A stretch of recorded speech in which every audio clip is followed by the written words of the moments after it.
Hello. So today we consider a very specific topic in the theory of sequences. So we are all familiar with arithmetic sequence, geometric sequence, maybe Fibonacci sequence when the next term is expressed in terms of the previous terms. But today we consider a quadratic sequence, a very special type of sequences. So as an example, we consider a problem from AMC 10A 2009. It's problem number 15. So the figures F1, F2, F3, and F4 shown are the first in the sequence of figures.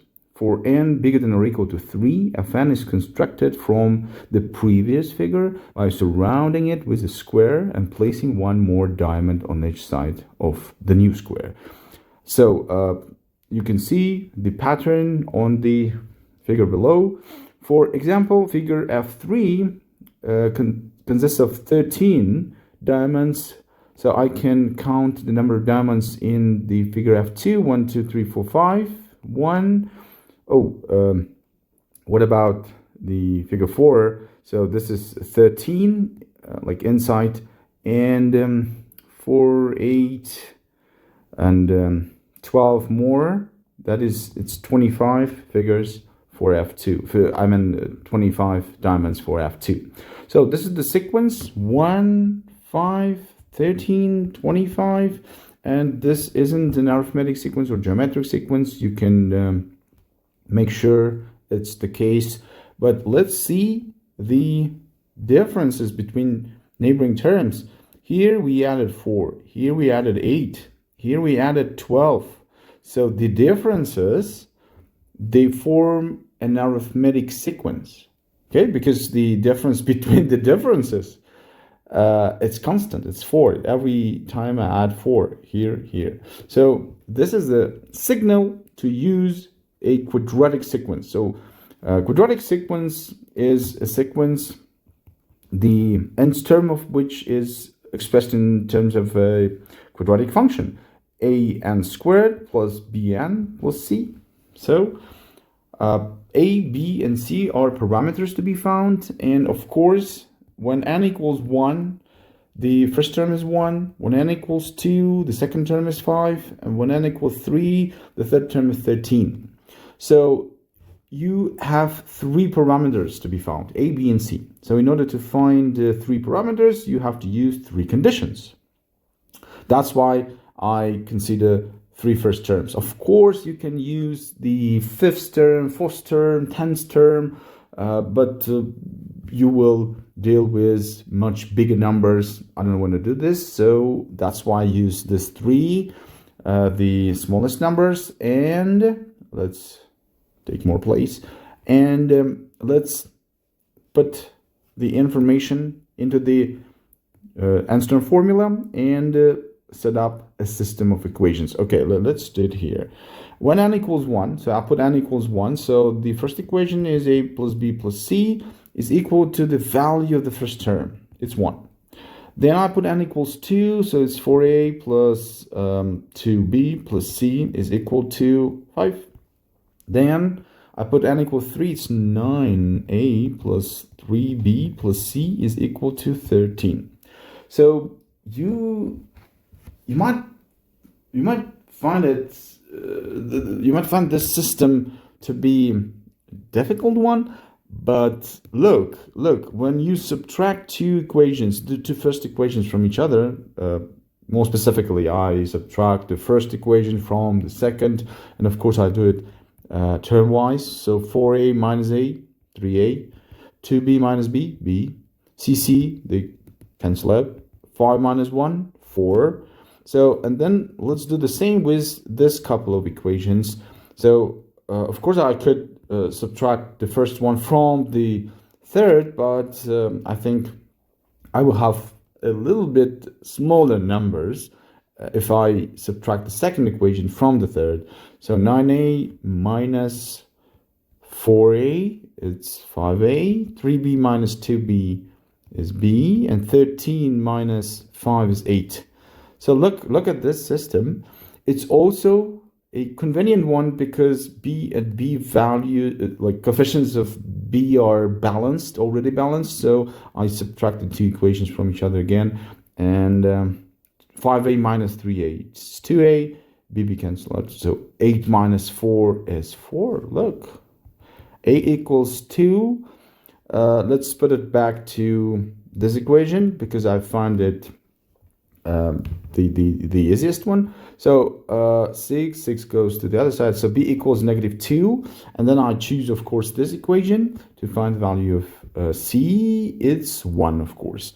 So let's use this parameters back in the nth formula. So xn is equal to 2n squared minus 2n plus 1. So, oh, it was, it makes more sense if I use fn, because it's f. Oh, okay, fn. So this is the general formula that gives you the number of diamonds in any figure. So what was the question? So how many diamonds are there in the figure f20? So f20 is equal to, let's put 20 squared, 400 times to 800, minus 2 times 20 minus 40, and then plus 1 is so 761. 61, it's E. Yep, it's E. So it's a quadratic sequence. But let's consider one more problem, very similar, and let's use a little bit different idea. So now let's look at this problem from AMC 10 also, 2000, problem number 12. So there will be a bit different approach. Figures 0, it starts with 0. 1, 2, 3 consist of 1, 5, 13, 25, the same numbers. Let's go back. The same numbers, 1, 5, 13, and 25, non-overlapping unit squares respectively. So if the pattern were continued, how many non-overlapping unit squares would there be in figure 100? So I could use the same formula, the same approach, and just put n equals 100 in that formula, but I want to consider a different approach. So let's take a look at the figure 0. It consists of one square. Next time I add 4 additional squares. So I add 4 to the previous figure. The previous figure is central figure. So I add 4, and 1 plus 4 gives me the number of squares in figure 1. Next time I'll add 1, 2, 3, 4, 5, 6, 7, and 8. 8 more. I add 8 more to get the number of squares in figure 2. So all external squares, I add external squares. Next time I add 1, 2, 3, 4, 5, 6, 7, 8, 9, 10, 11, and 12. I add 12, so this number's up.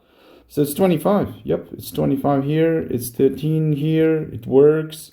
And this is 5. But look, this looks like a sum of the arithmetic sequence. But the first term, I don't like it. I don't like it because it must be 0 to make it the arithmetic sequence. 0, 4, 8, 12. This is an arithmetic sequence. Probably it explains why they started with 0, because 0 must be excluded, maybe. I don't know. So look, if we consider only this part, this is the sum of the terms in arithmetic sequence, right? No doubts. But this one is something exceptional that we probably have to add separately. So look, fn, so it's the number of non-overlapping squares, unit squares in figure n, is equal to Sn. Sn is the sum of the terms in this arithmetic sequence, and I can find out its parameters easily, right? So this is the first term, it's 4. Every time we added 4, so d equals 4. And also I have to add 1. Yep, so that's it. So I want to show you that quadratic sequences that we considered in the previous question So they also can be treated as the sum of the arithmetic sequences, but probably, as you can see in this example, plus something else. So is equal to, let's see, Sn formula 2a1 plus d times n minus 1 divided by 2 times n. So this is a standard formula for Sn for arithmetic sequence plus 1. So, okay, a1, it's the first term is 4. 2 times 4 is 8. Plus d, every time I add 4. So it's also 4. Open the brackets, 4n minus 4 divided by 2 times n and plus 1. Okay, 8 minus 4. It's 4, then divided by 2 is 2. But multiplied by n outside, n. Plus 4n divided by 2 is 2n. 2n times n, 2n squared. And plus 1. And plus 1. Let's go back. So it's a bit different. You can ask me why it's minus 2n here, but it's plus 2n here.